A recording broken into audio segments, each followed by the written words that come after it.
Mr. Prince Alarming, all turned up. Marry me? After ice ring date, even E.T. managed to call home. Age 51, 3/4. Sex male, true. Occupation security. Hair color brown. Eye color brown. Height 5 feet 11 inches.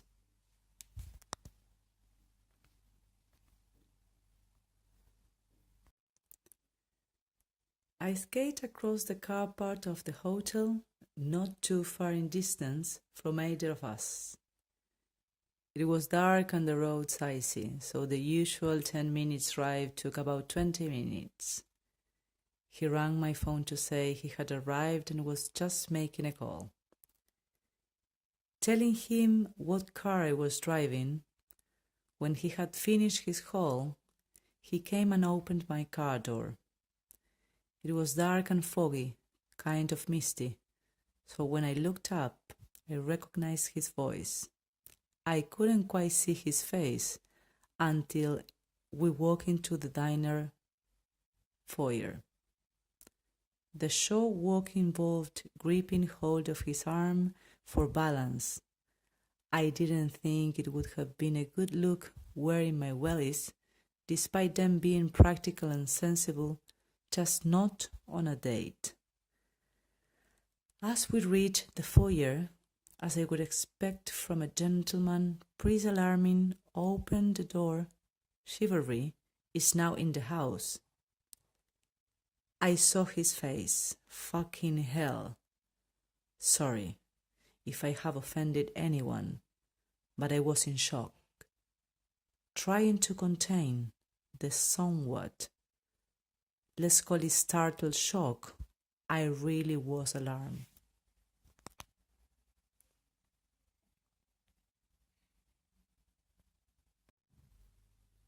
He really did have the kind of face which only, emphasis on only, a mother could love. All previous conversations out of the window. I had to hear all his story again. I was disorientated. Now, don't get me wrong, I felt really awful, feeling startled so much, but God love him. His disfigurement was horrific. And I am being totally honest. I didn't show it, or maybe he was too polite, actually maybe desperate. He gestured for me to walk towards the roaring fireplace, which was gorgeous in appearance.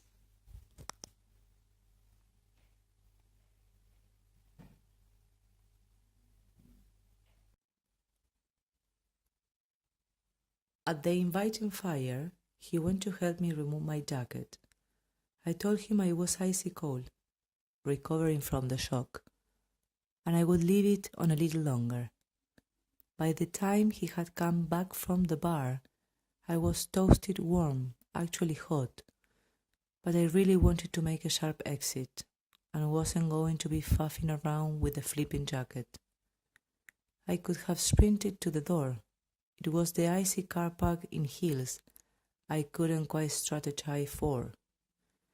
What a bloody mess. Full frontal. He begged me to listen to him whilst I poured the tea. And, digging deep, and I knew I would, never judge a book by his cover. I normally exercise this with all people. It was just the initial sight of what had been described was far more shocking than I had anticipated. It really wasn't like me at all. However, he was such a sweet gentleman. He wanted me to become his princess. What princess equally as alarming? Only joking. He wanted to care for me and my children, to make me happy always. His number one priority. He wanted to provide for me. And he said all this on one knee. I kid you not. Telling him to get off his knee, there was really no need. I listened to his word, which seems so genuine. I began to see the real him. I wanted to find out about his disfigurement because I have a scar on my face too, and aware of the childhood trauma linked to this. I looked beyond. He had won me over.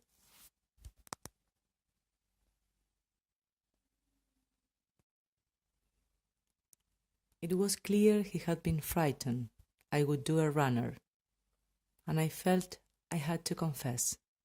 I told him I was startled and I would need time to digest. Reassuring, he told me to take my time. He had always dreamt of being with someone like me, and found me a delightful person.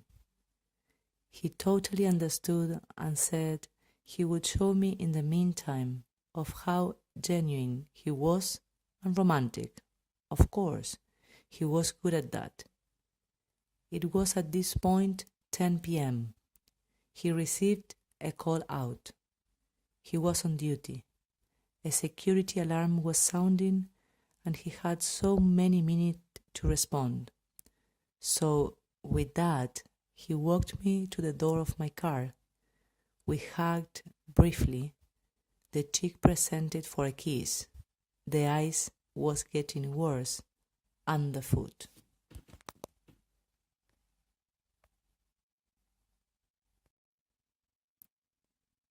Step in, Mr. I'll ring you later, was called the day after just to inform him, yes, I had arrived home safely after negotiating the treacherous roads. He was extremely apologetic and wanted to make it up to me. As he was told, at least E.T. managed to phone home all those miles away. He only lived up the road. We never spoke again.